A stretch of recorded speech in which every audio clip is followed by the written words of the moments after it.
Hello everyone, my name is Nathan. Thank you so much for coming. I think the clip just encapsulates why there was a protest in Hong Kong and a bit of historical background. And I know today's title that the Durham Stands with Hong Kong and Newcastle Stands with Hong Kong, they are very kind to organize this event and make it into a talk about how China impacts the world and on individual levels what we should do.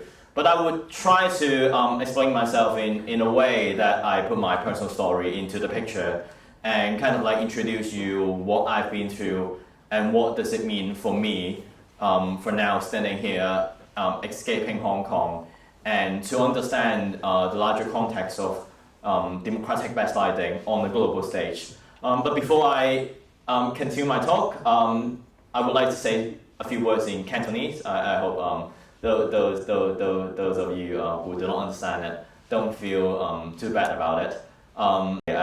今次嘅 talk 啦，其實我係第一次嚟 Durham 嘅，咁我琴晚係參加咗一個debating society 嘅 event 啦，咁都好多謝大家係過嚟啦，咁我都好希望即係我可以繼續喺英國唔同嘅地方去見到大家啦，咁同時係繼續用我自己嘅個人經歷啦，或者係用我能夠講到嘅一啲故事啦，去繼續提醒翻呢個社會同埋即係英國唔同階層嘅朋友，即係香港到底發生緊啲咩事，同埋點解咁多香港人係會嚟咗英國？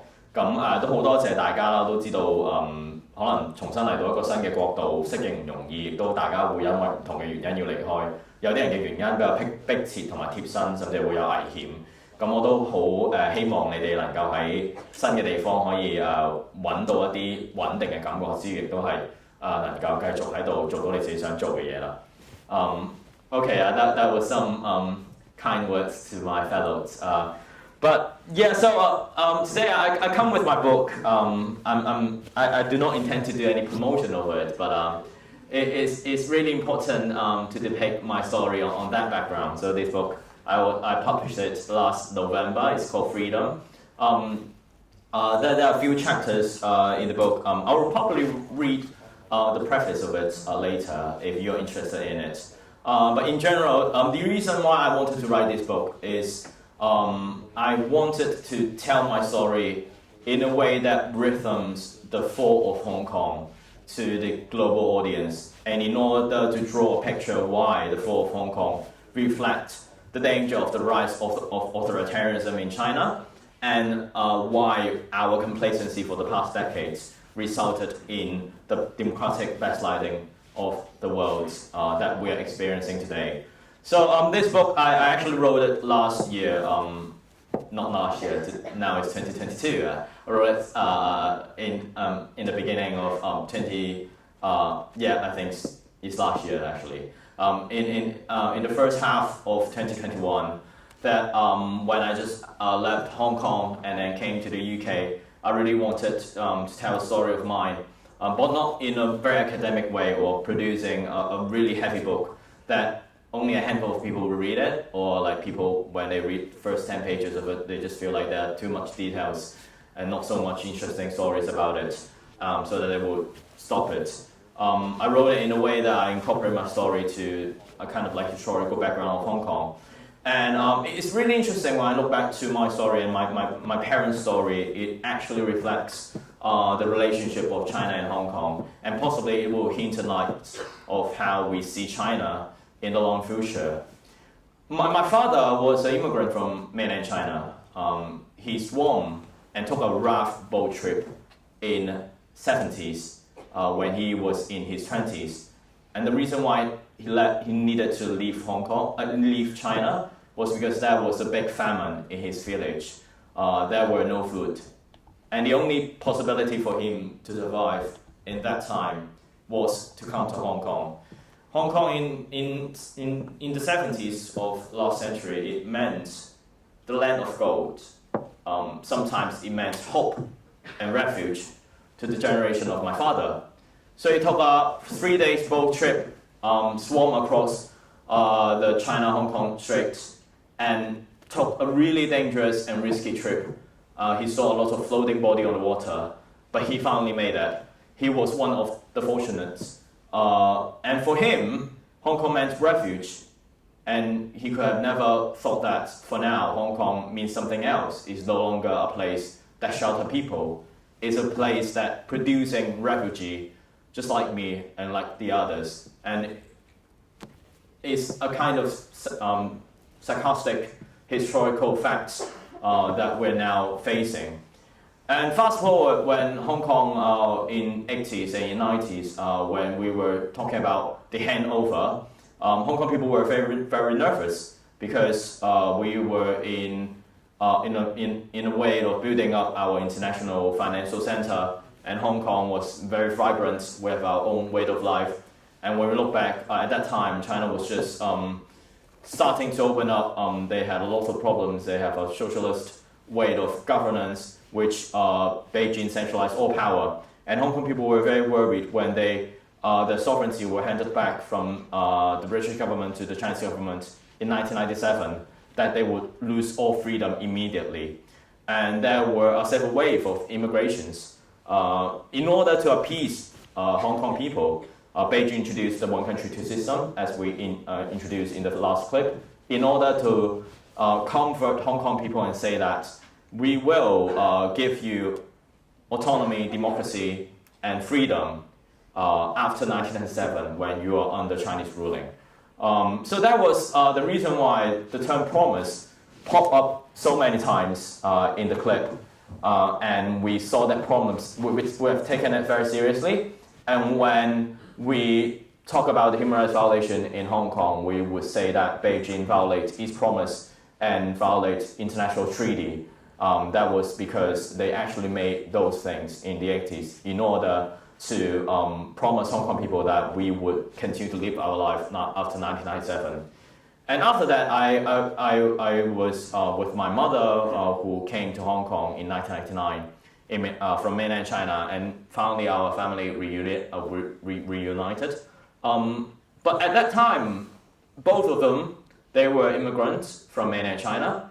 They knew how terrible Chinese Communist Party is, and they escaped because of that. But they didn't really want to talk to me about that.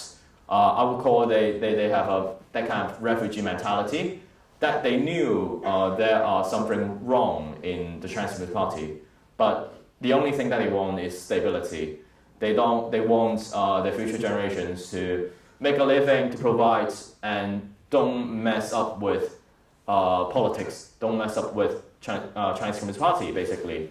So even though they knew all of them, but they didn't really talk to me about that. I grew up in a very apolitical family. I didn't know things about freedom, democracy, those global terms, and my parents didn't really talk about social affairs and social issues at home. So I wasn't in particular growing up in a political family, unlike many would suspect, because for people like my age and when you look at my experience, it sounded like someone who was raised and nurtured and shaped into that form of getting involved in politics. But definitely that was not my case. What's more notably was I studied in a very pro-Beijing school. In Hong Kong, we've got different kinds of school. We've got like private school, we've got subsidized school, and they are organized by different organizations. And mine was in particular very red, is the way that we call it, a very pro-Beijing institution. They're very red. So I didn't really learn things about that we should hold the government accountable, checks and balances, division of power in my school. And that really, up to a point when I was in high school, I remember the very first political enlightenment for me was that I heard about Liu Xiaobo, the Chinese citizen who got the Nobel Peace Prize in 2010. And there was a particular incident that I remember up until now. In 2010, after Liu Xiaobo got the Nobel Peace Prize, the principal of my school, who was obviously very pro-Beijing, she publicly denounced Liu Xiaobo, saying that he was kind of like going against his country. He was he hated intellectuals. He was a bad existence for the race and things like this. And I was quite shocked because I thought that people who get Nobel Prize are the ones who are excellent in their field. So how come a Chinese person who just got a Nobel Peace Prize received criticism in that way? So I did some research and I did some Googling, and I realized what he did and his advocacy, and that kind of opened up a door for me to be more aware of politics and social affairs. And if you cross-check the relationship between Hong Kong and China, you would realize a very interesting thing. I learned it in 2010. And if you look at the relationship of two places from 1919 to 2008, which is roughly the time of Beijing Olympic and Liu Xiaobo incidents, it was the peak of Hong Kong-China relationship. Hong Kong people were more confident about their one country, two system, that they could get freedom, that they could retain certain degree of way of life under the Chinese Communist Party's ruling, regardless of all the human rights violations in mainland China. And the Hong Kong people's Chinese identity peaked in the year of 2008. So actually, when China made a lot of accusation and criticism, saying that we were like just wholeheartedly anti-China, we were just instigators of violence, we were just traitors. They forget the fact that there was a period Hong Kong people really believed China would change. They would step into a way of keeping their promise. And there was a time Hong Kong people were very patient about this regime. But of course, things turned really drastically as we said, China promised Hong Kong democracy, but they failed to deliver, and they keep delaying the delivery. And when Hong Kong people felt like they had to make an action about it, because Beijing just basically refused so many times the opportunity of Hong Kong getting democracy. Then we've come to the protest in 2014 of the Umbrella Movement, where I was being involved. I was a student leader in this massive civil disobedience actions, which occupied the major runway of Hong Kong for 79 days. And it made, for the very first time, the major headlines of global news about a major protest in Hong Kong demanding for democracy and freedom. And after that, I continued my political activism. I was involved in founding a youth-led political party with Joshua Wong and Anna Chow, the other student leaders, and I ran for office in 2016 and became the youngest legislator in Hong Kong history at the age of 23. Back then, even though after the Umbrella Movement, we were in a sense of kind of like a low tide of civil society. But when it comes to the election, because Hong Kong's election system has never a democracy, they were kind of like rigged one. There had been half of the seats reserved for Beijing's candidates, so that whenever we are majority in popular voting, we are always minority in the council. But at the end of the day, Hong Kong people were very involved in the 2016 election, and they supported candidates who can really like mobilize change and encapsulate the spirit of the Umbrella Movement. So at that time, I was kind of like a legislator, but as you could, if you could recall, there was an incident that took place in 2017 that legislators were disqualified, and I was among one of them. And after a month of the disqualification, I was in jail because of my participation of the Umbrella Movement. And when we just fast forward to 2020, I had to leave due to the implementation of the national security law because the law criminalized free speech, and it basically curtailed and stopped all the international advocacy work that Hong Kong people could do in Hong Kong. Because when you advocate for a harsh checks and balances or accountability for the Chinese government, you're entreating hatred to them, and that constitutes a crime in Hong Kong nowadays. So I had to leave in order to preserve a voice on the international level. But if you take a quick overview of my path, from a student leader in 2014 to a legislator in 2016, being unseated in 2017 and thrown to jail, and had to leave Hong Kong in 2020, it's actually a downward slope of the situation of Hong Kong. It really reflects generations of Hong Kong people, when they had a certain idea, when they could protest, when they could get into the council and to speak, that stopped from existing just after a while of that kind of harsh crackdown from mainland China and to Hong Kong. And you could really see that the situation of freedom, the erosion of it, really reflects in my story of how I was involved in social activism and the experience in the legislature and also coming into exile. So I think it's a really important lesson for the world to be aware of, because Hong Kong was once praised as the freest city in Asia, and for now it was eroded to an authoritarian police state in such an incredible speed, and many of them actually from Hong Kong who could testify for it, who could really witness the change, and we are heartbroken of it.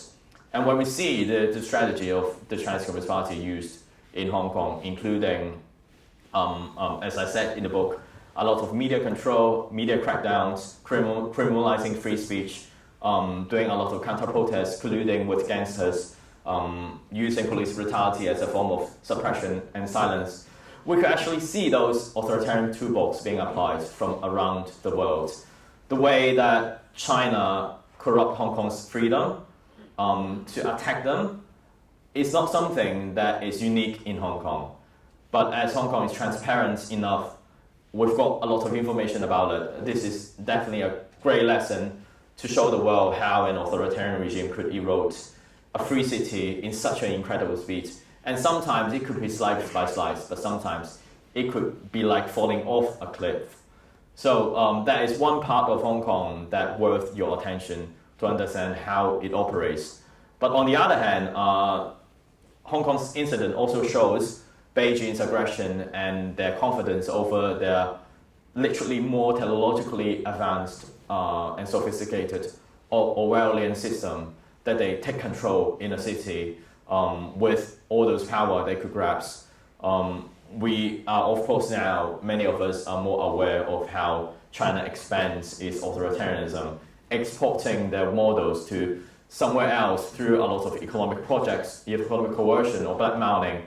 But how they did that, it was very clear that Hong Kong was the testing spot, is the sandbox of China's policy, and how they would export those ideas to somewhere that they may not be so aware of, but definitely they wanted to reshape that place. And Hong Kong was that kind of like testing pot of a lot of their strategies. So I think this is also something that the story of Hong Kong could offer to international audience, why we should be aware of that place.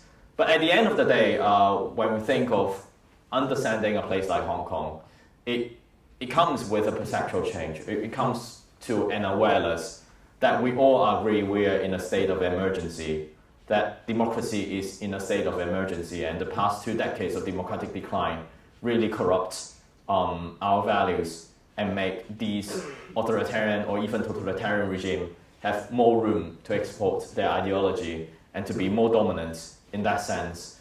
So for me, it's really important that from Hong Kong's encountering, it is the proof of the aggression and expansion of China's strategy, and it really sets up a signal for us to be reminded more about how it would impact the rest of the world and the democratic countries.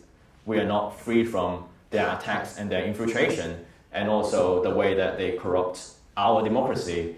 We've seen so many incidents, like the NBA incidents, the former general manager of Rocket, he supported Hong Kong in 2019 and tweeted, and he immediately received a lot of censorship because Beijing just said that if you criticize China, the whole NBA would stop operating in mainland China, and that literally stopped an American expressing his opinion in the US on an American platform.